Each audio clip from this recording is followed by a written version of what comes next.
suara Trump telah kendur. Dia mengatakan Donald Trump sent US armada towards Iran just in case. Maksudnya apa dia tuan? Tuan-tuan boleh tafsirkan. Kami sebenarnya bawa kapal perang kami ke Iran ni in case je, bukan betul-betul pun. Kami in case je. Kalau lah Iran tu serang, kami pun bersedia. Apa maksudnya? Barangkali psikologi untuk supaya Iran merasakan bahawa serangan tidak terlalu cepat.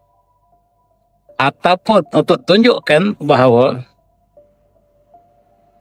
supaya pertahanan Iran dapat dilonggarkan. Ataupun kedudukan Amerika sudah tergugat. Ataupun Amerika sudah tidak bersedia berperang. 3 kemungkinan. Yang mana satu saya tak tahu. Saya selalu tahu lagi. Dan petang tadi, Trump ulang sekali lagi. Dia kata US has massive fleet heading to Iran. Hopefully we won't need to use it some or another.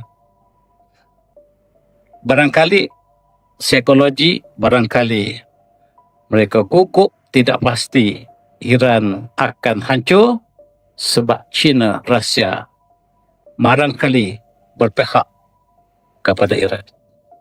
Allah Allah. Trump mengatakan jika Iran bunuh saya, Iran akan hancur. Itu kata-kata Trump. Apa maksud dia? Kalau Iran bunuh saya, Iran akan hancur. Macam mana Iran hancur? Dia nak mati. Saya punya pandangan, Trump akan mati bukan oleh Iran, oleh siapa? Oleh Mossad. Saya. Itu firasat saya. Betul tak betul? Saya tak pasti. Firasat saya, Trump akan dimatikan oleh Mossad. Tuduh Iran sekali lagi. Sesat. Itu saya. Jangan percaya.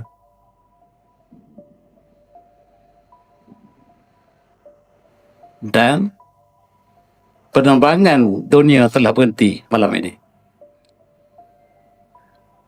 KLM Belanda, Air France, British Airways, Swiss Airways, United Airways, Air Canada telah berhenti malam ini penerbangan ke Timur Tengah.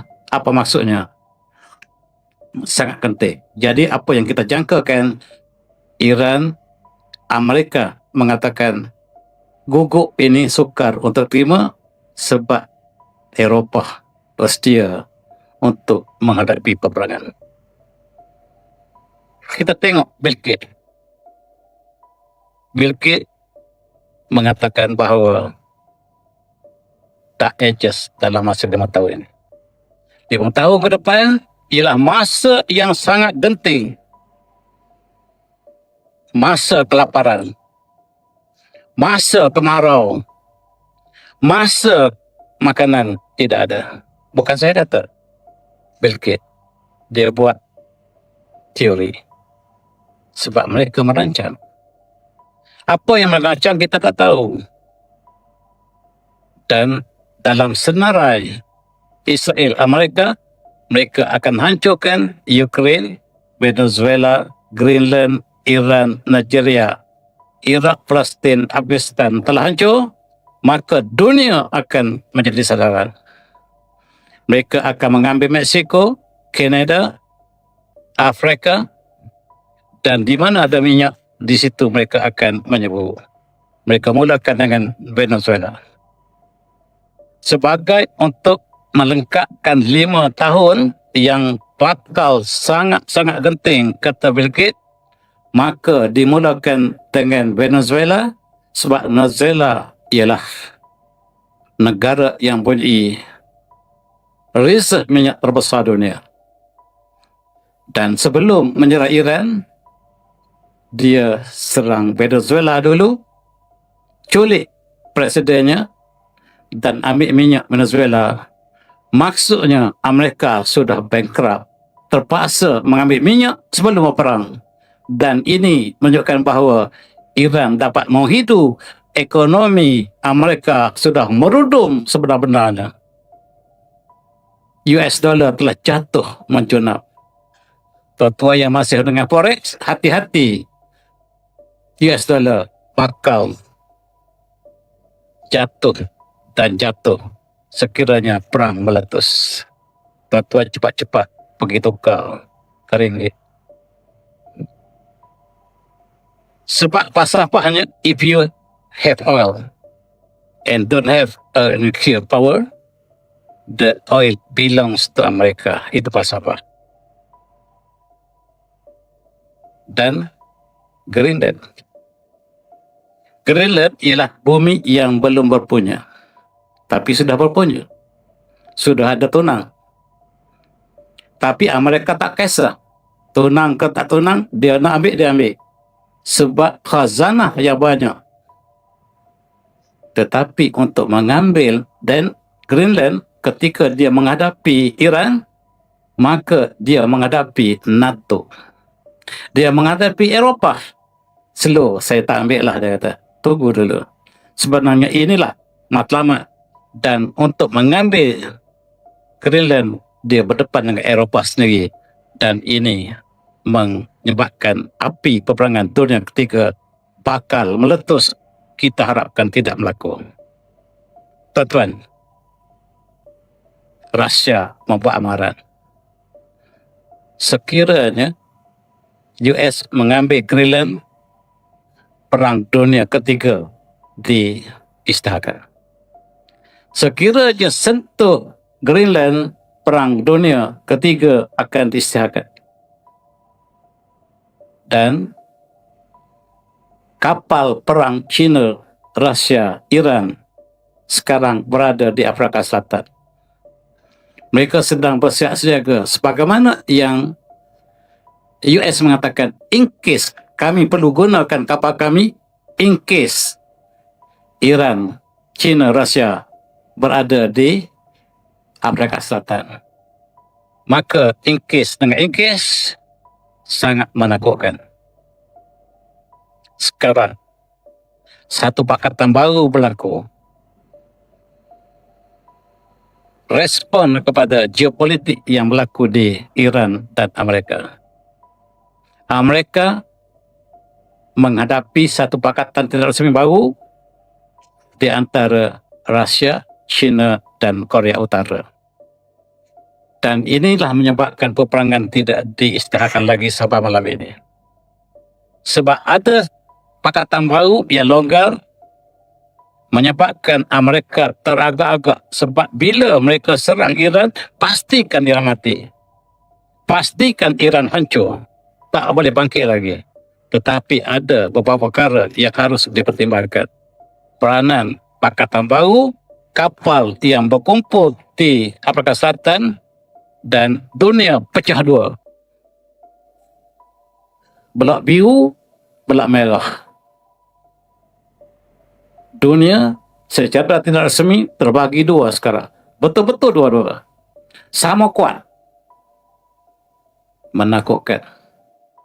Warna merah, warna biru. Ada warna hitam. Warna hitam ialah muzabzabi nambai nadalik la ilaha ula wala ilaha ula. Siapa dia? Tengok surah An-Nisa. Tetapi Simpson membuat gambar kartun untuk 2026 sebagaimana firasat saya. Saya tinggalkan tuan untuk tafsirkan. Khomeini mengatakan Fir'aun telah hancur. Namrus sudah hancur. Pemimpin-pemimpin dunia yang angkuh hancur satu persatu. Sekarang giliran Trump.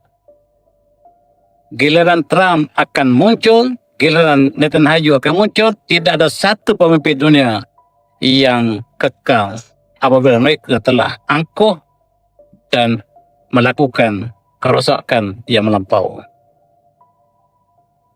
Dunia akan hancur sekiranya dua ini terus melakukan keburukan. Dan kita memang berada di hujung dunia.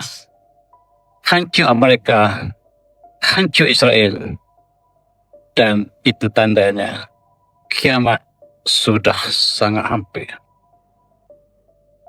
A'udzubillahi minasyaitonir rajim. Wa qulna min ba'di li bani Israil uskunu ardh fa iza ja'alul akhirah ji'na bikum lafifa. Sadaqallahul azim. Dan kami berkata seperti itu kepada Bani Israel, diamlah kamu, tinggallah kamu di bumi tersebut. Bumi itu Baitul Maqdis. Dan apabila datang janji Allah yang akhir, maka kamu akan dibawa lafifa, berduyun-duyun masuk ke bumi tersebut. Dan ijtima' ahli fi Palestin mi'alamat qurbi qiyamisa. Dan berkumpulnya Bani Israel, Yahudi di Palestin, tandanya hari kiamat sudah hampir. Sebab Allah mengatakan, wa qulna min ba'dihi li bani Israil ibani laskunul ard fa iza ja'alul akhirah ji'na bikum lafifa. Buku tafsir surah Al-Isra. Tuan-tuan,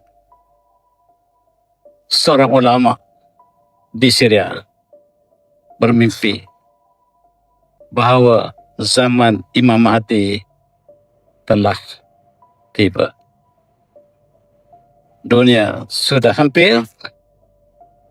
Mimpi daripada ulama besar ini, Imam Mahdi sudah hampir wujud. Sebelum Imam Mahdi wujud, ada dua tokoh yang dalam hadis.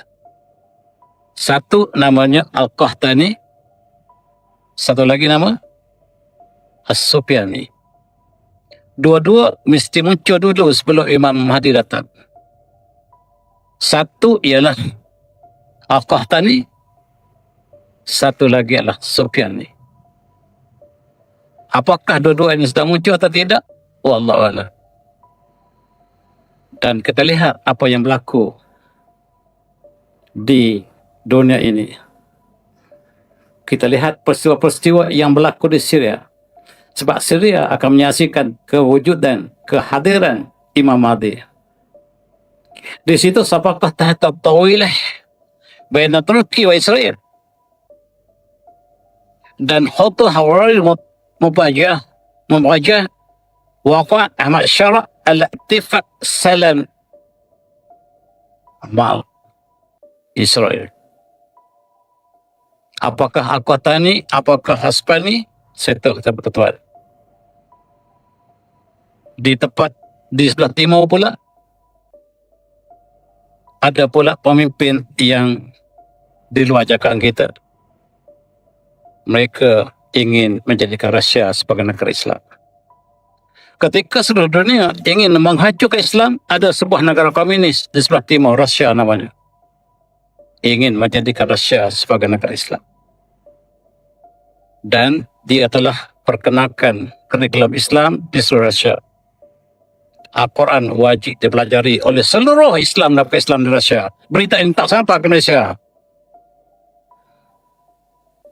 Dan Putin mengatakan, Iyyakum an tusayu Muhammad. Kamu depan saya jangan hina Muhammad sallallahu alaihi wasallam. Iyyakum an tusayyibu Islam. Depan saya jangan hina Islam. Berita ini tak sampai ke Malaysia. Dan berita yang sampai ke dunia ialah Putin perkenalkan kurikulum Islam daripada umur 5 tahun sampai ke universiti. Rusia telah support pengajaran Al-Quran dan madrasah Islam di seluruh kurikulum Rusia. Perkara yang bercanggah dengan apa yang dirancang di Barat. Di Barat mereka ingin hancurkan Islam. Di timur mereka ingin menjadikan Rusia sebagai negara Islam. Bercanggah, dan tuan-tuan sangat benci pada Rusia sebab Rusia ingin melaksanakan Islam, dan di Moskow, di seluruh Rusia, masjid bercambah dengan banyak, dan di Kazan menjadi kota raya Islam yang sangat dinamik di Rusia. Rusia bertukar menjadi negara Islam, di barat, di negara Arab, mereka bersama dengan musuh Islam.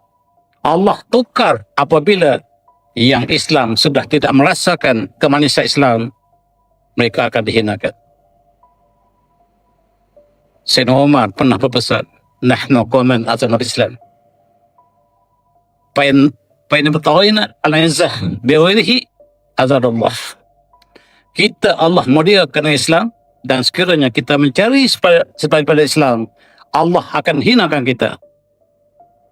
Negara Arab, sekiranya mereka mencari kemuliaan selain pada Islam, mereka akan dihina. Kita umat Melayu, umat Nusantara, sekiranya kita mencari selain pada Islam sebagai kemuliaan kita, kita akan dihina.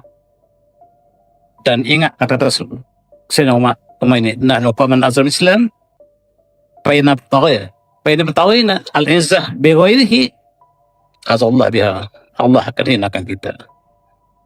Dan kita ingat, tuan-tuan, sebagai penutup, bahawa kita minggu ini minggu Al-Quds, untuk kita kenang kembali masa kita yang terjajah. Dan kita ingat bagaimanakah yang dilakukan oleh Bani Israel terhadap umat Islam. Allah berfirman, "Waqadna bani Israil fil kitab la tufsiduna marratain wa tadluna la kabira." Dan kami telah tetapkan Bani Israel dalam kitab Taurat kami, benar-benar kamu akan melakukan kerusakan dalam bumi 2 kali. Kerusakan yang melampau batas.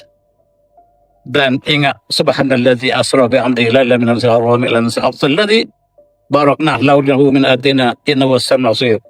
Dan maksudnya Allah yang mengisrakan hambanya daripada Masjid Al-Aqsa, dari Masjid Haram ke Masjid Al-Aqsa, yang kami berdekat sekelilingnya supaya kami perlihatkan tanda ayat kami. Sesungguhnya dia Allah Maha mendengar lagi Maha melihat. Ingat Masjid Al-Aqsa, ingat tugas umat Islam. Wa'tasimu bihablillah jami'an wa la tafarraqu.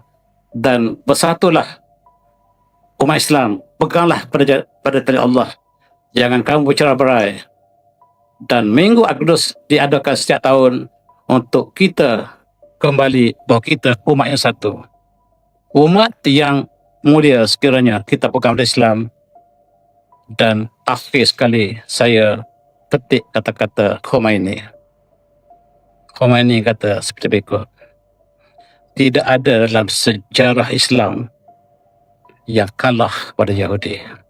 Sejak daripada dulu zaman Rasulullah sampai sekarang, belum ada umat Islam yang kalah pada Yahudi. Dan awas kamu, wahai mereka Yahudi, ini ialah pegangan kami. Kami umat Islam tak pernah kalah pada kamu." Marilah kita doakan pada pejuang-pejuang kita yang sedang berjuang pertahankan Masjid Al-Aqsa. Auzubillahi minasyaitonir rajim. Allahumma inna naj'aluka fi nuhuri a'daina wa na'udzuka bika min syurrihim. Allahumma ihfadh syamlahum wa farriq jamhum wa shaddid kalimatahum wa zalzil aqdamahum wa sallit alaihim qalban min ghilabik ya qahar ya jabbar ya muntaqim ya Allah ya Allah ya Allah. Allahumma ya manzal kitab ya majul sahab ya hazmal ahzab ihzihum wa sulhina wa sallallahu alaihi wa Muhammad. Alhamdulillah bil alamin. Wabillahi taufiq. Assalamualaikum warahmatullahi wabarakatuh.